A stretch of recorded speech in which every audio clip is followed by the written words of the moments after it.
दोस्तों Nifty monthly indices view में आप सबका स्वागत है। मैं Piyush Patel profit from it की ओर से आप सबका इस मंथली अपडेट में दोस्तों स्वागत करता हूं, जहां हम जानेंगे हम निफ्टी से दोस्तों क्या उम्मीद रखें। 3 पार्ट में दोस्तों हम ये डिस्कशन करते हैं।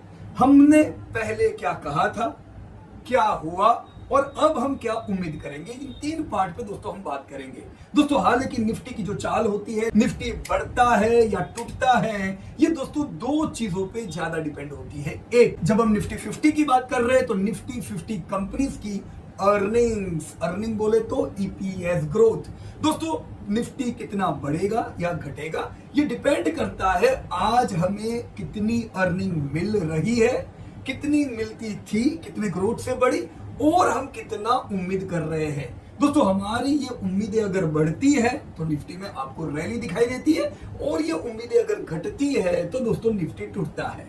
तो एक तो दोस्तों निफ्टी की आपकी चाल डिपेंड है अर्निंग पे, दूसरा डिपेंड है दोस्तों बुक वैल्यू पे। कभी कभार, ज्यादातर निफ्टी में तो ऐसा नहीं होता है पर कंपनीज में होता है कि company for example loss making हो गई या कंपनी के प्रॉफिट 80-90% से टूटे। इसका मतलब ये नहीं है कि वो शेयर भी 80-90% से टूटेगा, क्योंकि अर्निंग के साथ दोस्तों दाम जुड़े हुए हैं बुक वैल्यू के साथ। तो बुक वैल्यू कितनी है, पास्ट में कितने से ग्रो हुई और अब हम क्या उम्मीद करते हैं।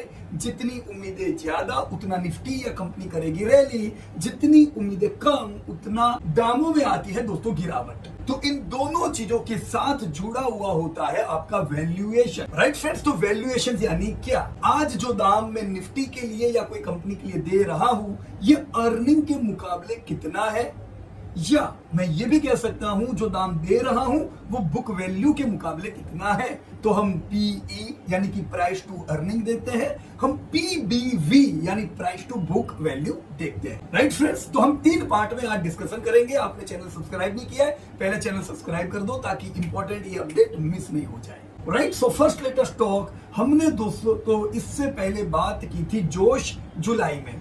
तो जोश जुलाई में हमने निफ्टी में क्या बात की थी। जी हाँ दोस्तों, जोश जुलाई यानी अभी है नवंबर, अगस्त, सितंबर, अक्टूबर, 3 महीने की गैप बाद ये वापस ये मंथली अपडेट हम आपको दे रहे हैं। तो दोस्तों जुलाई में निफ्टी था 24,011। दोस्तों इलेक्शन के नतीजे आ चुके थे, ग्रोथ थोड़ा कूल ऑफ हुआ था, प्रॉफिट भी थोड़े कम हुए थे, पर इनका कारण इलेक्शन बताया जाता था और उससे पहले प्रीवियस ईयर की जो वीक मानसून थी उसकी इफेक्ट थी। तो अब मानसून सामने थी, इलेक्शन खत्म हो चुका था, तो हम पॉजिटिव रह सकते थे।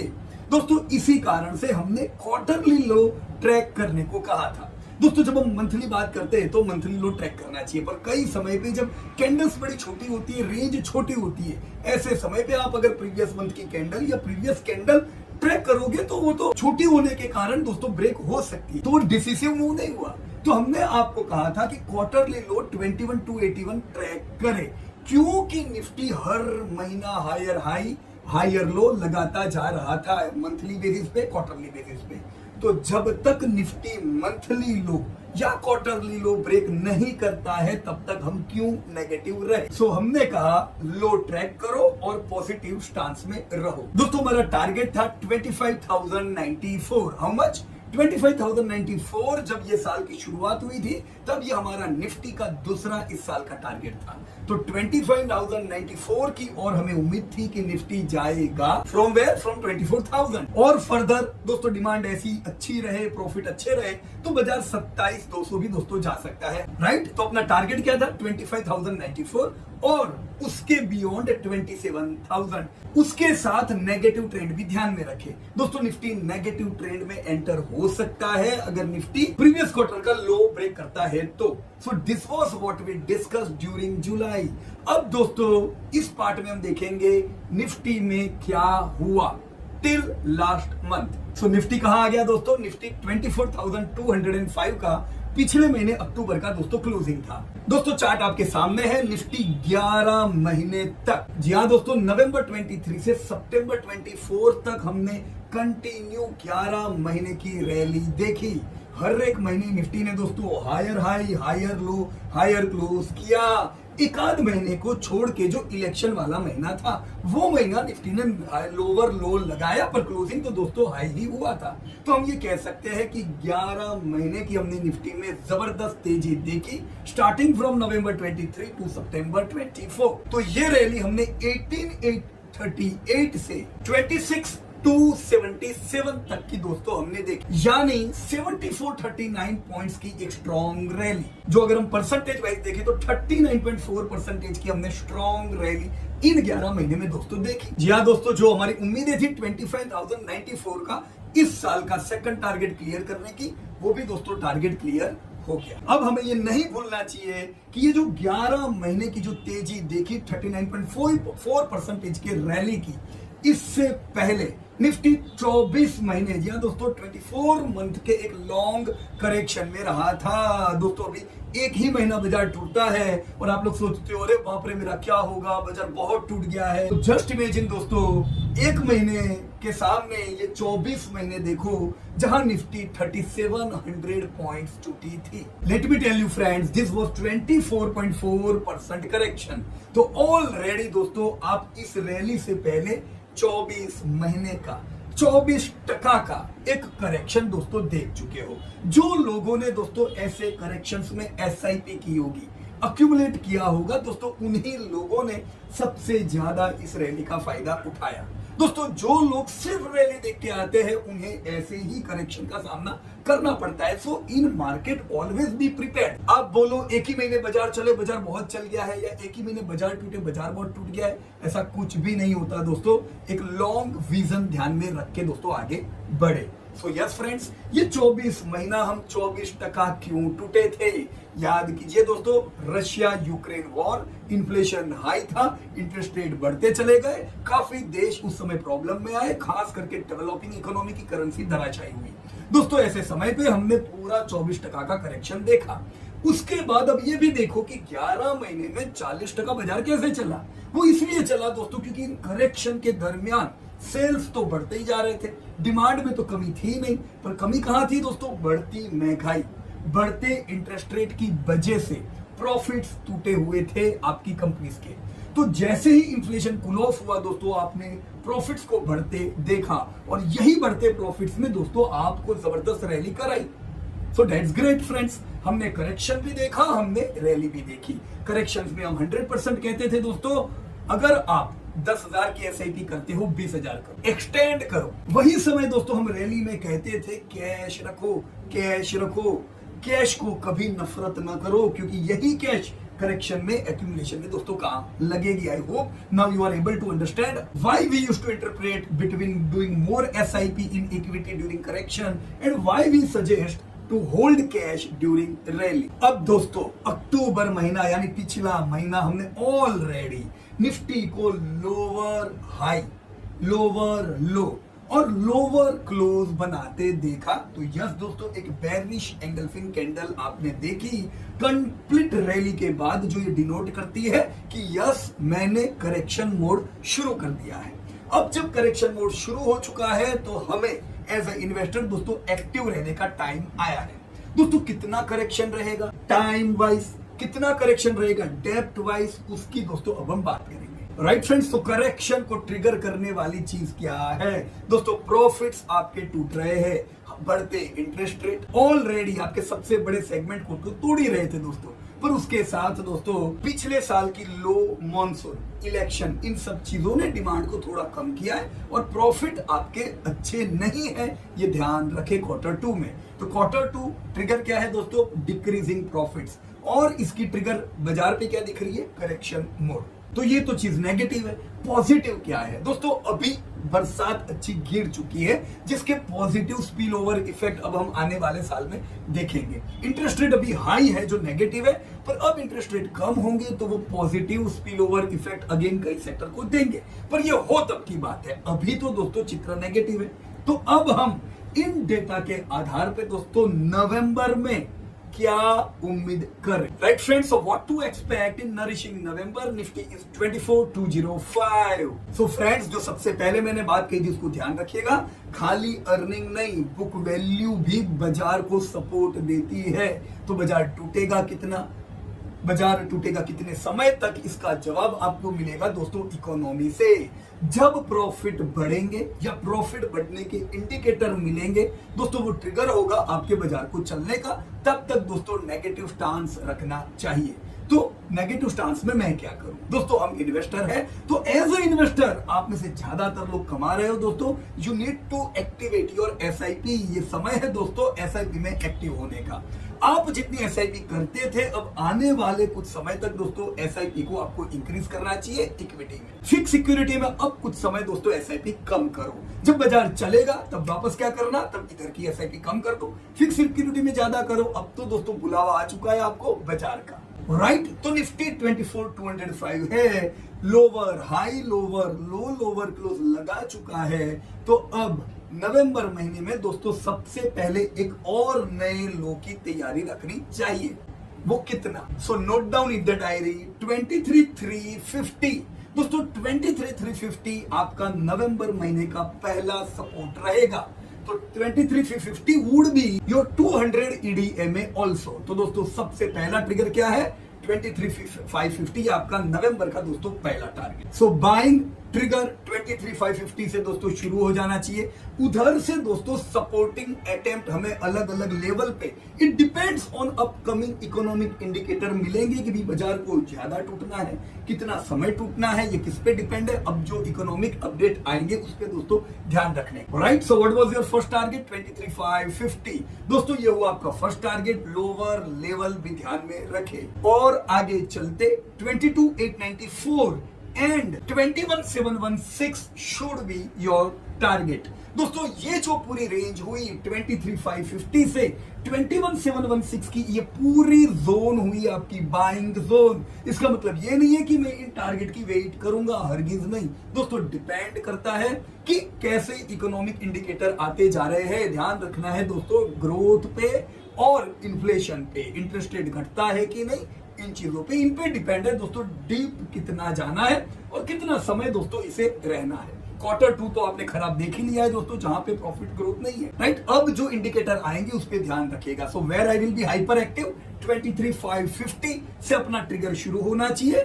कैश वहां पे ज्यादा यूज करना है, but always stay cash rich. दोस्तों वो एंड नहीं है, जहां पे हमें इनफ्लो अच्छा खासा करना है, पर उसके नीचे जैसे बाजार आता जाता है, that whole range is your buying range. क्योंकि बाजार जितना नीचे आएगा उतना फेयर वैल्यूएशंस के करीब आएगा, जितना नीचे लेने को मिलेगा उतना आपका डिविडेंड यील्ड हाई होगा, उतनी आपकी नेक्स्ट रैली में वैल्यूएशंस ज्यादा बढ़े, राइट फ्रेंड्स। तो I just discussed about the strongest buying zone of this whole correction. ये करेक्शन 6 महीने का रहता है, 3 महीने का रहता है, 12 महीने का रहता है, जो रहता है वो, पर पूरे के पूरा करेक्शन का डेप्थ मैंने आपको बता दिया, उससे ज्यादा मुश्किल ही नहीं नजर आती है, राइट। तो इस पूरे समय में अब बाजार तो ऑलरेडी 2000 पॉइंट तो टूट चुका है, तो रिकवरी भी तो आएगी। तो कोई भी रिकवरी में ट्रैप भी नहीं होना है कि मैं रह गया, ऐसा नहीं है दोस्तों। रिकवरी के दरमियान 25,900 स्ट्रॉन्गेस्ट रेजिस्टेंस रहना चाहिए। मैं क्या कह रहा हूं? स्ट्रॉन्गेस्ट रेजिस्टेंस, पिछला लाइफ टाइम हाई नहीं, उससे भी नीचे 25,900। दोस्तों 25,900 तक की जो रिकवरी आती है उसे हम टूटने के बाद का रिट्रेसमेंट कहते हैं। तो जो रिट्रेस होता है तो अच्छी बात है, आपने जो नीचे एसआईपी किया, जो शेयर खरीदे, उसमें आपको अच्छे भाव दिखेंगे, पर इसका मतलब ये नहीं है कि मैं तुरंत लाइफ टाइम हाई उम्मीद करूंगा, नहीं दोस्तों। हम उम्मीद कहां तक की रिकवरी करेंगे? 25,900। बुलिश मोड में ये बाजार तभी आ सकता है अगर निफ्टी 25,900 पार कर पाती है तो पॉजिटिव बायस में हम कब आएंगे? 25,900 पार होता है तो। अगर ऐसा होता है तो ही आपको मानना है कि अब मेरे पास जो बाइंग की अपॉर्चुनिटी मिली थी वो खत्म, नहीं तो जब तक पार नहीं करता है तब तक समझो अब आपकी लॉटरी लगी है। अब आपको एक्यूमुलेशन पे बिल्कुल एक्टिव रहना है। जो अलग अलग कंपनी जो आपको एक्यूमुलेट करनी है उन पे हाइपर एक्टिव रहे और इकट्ठा करे अपने शेयर्स को, राइट फ्रेंड्स। तो 2 लेवल बिल्कुल ध्यान रखें। मैंने आपको बाइंग रेंज बता दी 23,550 से लेके 21,716 की, ये है आपकी स्ट्रॉन्गेस्ट बाइंग रेंज। मैंने आपको स्ट्रॉन्गेस्ट रेजिस्टेंस बता दिया, कितना है दोस्तों? 25,908। तो इसके बीच दोस्तों निफ्टी रह सकता है। हो सके उतना लोअर लेवल पे हर बार दोस्तों एक्यूमुलेट करने का प्रयास करें। उम्मीद न रखें कि बाजार तुरंत दौड़ेगा, मौका मिला है, इस मौके का दोस्तों फायदा उठाए, एसआईपी करें, राइट फ्रेंड्स। इंडेक्स में बता दो दोस्तों पॉजिटिव इंडेक्स कौन से है। वैसे बाजार नेगेटिव तो सब इंडेक्स नेगेटिव, पर बैंक है, फाइनेंस है, फार्मा है, ये कुछ पॉजिटिव इंडेक्स है कि भाई बाजार अगर रिकवर होता है तो ये ज्यादा रिकवर होंगे। ऑटो भी दोस्तों खास करके सितंबर तक बिल्कुल नेगेटिव था, क्योंकि अगस्त सितंबर के डेटा नेगेटिव आए थे, पर अक्टूबर में बहुत बढ़िया दोस्तों ऑटो की बिक्री आई है। तो ये उम्मीद है कि अब आने वाले समय में ऑटो की बिक्री अच्छी रहेगी।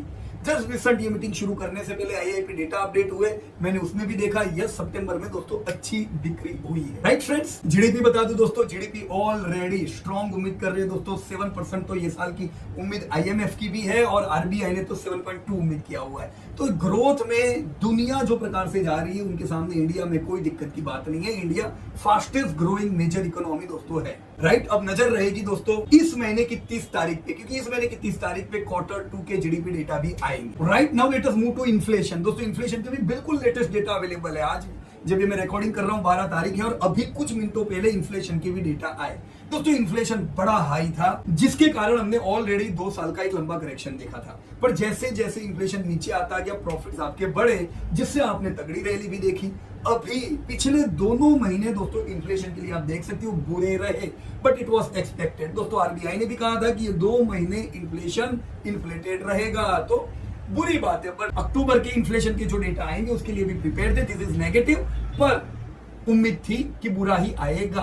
पर ईयर एंड तक दोस्तों इन्फ्लेशन कूल ऑफ होके 4% के आसपास रहने की पूरी उम्मीद है, जो एक पॉजिटिव है। पर ये जब देखेंगे तब उसकी इफेक्ट बाजार में पड़ेगी, तो हाइपर नेगेटिव भी नहीं हो जाने का। राइट, सो मैंने आपको ग्रोथ की बात बताई, जीडीपी की, मैंने आपको इन्फ्लेशन की बात बताई। एक्चुअल जो आपकी निफ्टी 500 की कंपनी पे जो इंपैक्ट पड़ रहा है, जहां पे दोस्तों डेटा है निफ्टी 500, आप देख सकते हो दोस्तों पिछले साल या Q1 हो या अभी का H1 हो, सेल्स ग्रोथ ऑलमोस्ट सेम है 9% के आसपास। तो डिमांड में कोई ऐसा नहीं है ज्यादा हुआ है कम हुआ है, अच्छी डिमांड है। लेकिन प्रॉफिटेबिलिटी जो दोस्तों पिछले साल आप देख रहे हैं 29% के प्रॉफिट ग्रोथ की, ये Q1 में ऑलरेडी कूल डाउन होके खाली 3.9 आया था। अब दोस्तों पी आपका 24 का होगा और प्रॉफिट खाली 4% से बढ़ेंगे, चलेगा नहीं दोस्तों, हमेशा अलर्ट रहना है। ये जो H1 का जो अब अपडेशन आया, यहाँ पे तो प्रॉफिट बिल्कुल है ही नहीं, -1 है दोस्तों। राइट, तो बाजार की पकड़ यहीं से है दोस्तों। कब बाजार चलेगा? जब ये वापस पॉजिटिव होगा। राइट, ये कब पॉजिटिव होगा? इन्फ्लेशन डाउन, मॉनसून की positive effect, interest rate down, तब दोस्तों बाजार पे पॉजिटिव इफेक्ट आएगा। तब तक क्या करे? माल। राइट फ्रेंड्स, सेल्स ग्रोथ कितना है? 9%। प्रॉफिट ग्रोथ कितना है? -1। पी कितना है? 23। तो 23 का पी दोस्तों इस ग्रोथ के हिसाब से हाई है। जब ग्रोथ आपका इतना नहीं है तो पी आपका थोड़ा ज्यादा है, इसीलिए ये करेक्शन आपके सामने है। पर ऐसा भी नहीं है कि आप बहुत ज्यादा महंगे हो, फेयर वैल्यूएशन से बहुत ज्यादा दूर नहीं हो।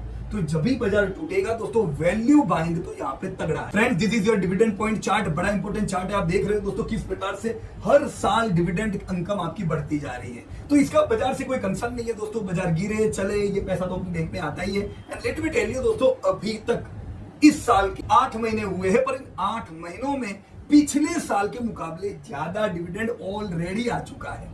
तो प्रॉफिट इस साल तो है नहीं, फिर क्यों ऐसा?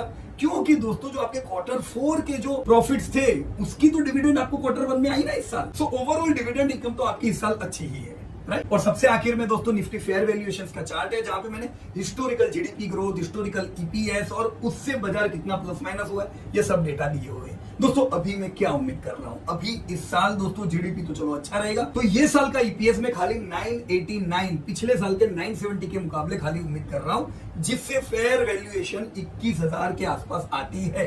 तो आप फंडामेंटल देखो, टेक्निकल देखो, दोनों एक साथ चलता है। अब ये फेयर वैल्यूएशन ने तो मान लिया है प्रॉफिट है ही नहीं।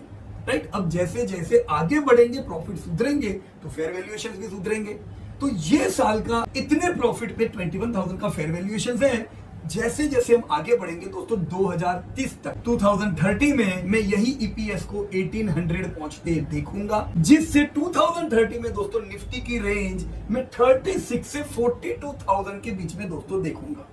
तो over the period of time तो दोस्तों हमें स्ट्रॉन्ग रैली देखनी है। ऐसे जब मौके मिले, मौकों का दोस्तों फायदा उठाओ। सो आई होप दोस्तों आज जो चीजें हमने डिस्कस की निफ्टी पे, ये इन्वेस्टमेंट पे जरूर दोस्तों काम लगेगी। Right friends, so it was great discussing with everybody. Thank you very much and जय हिंद दोस्तों।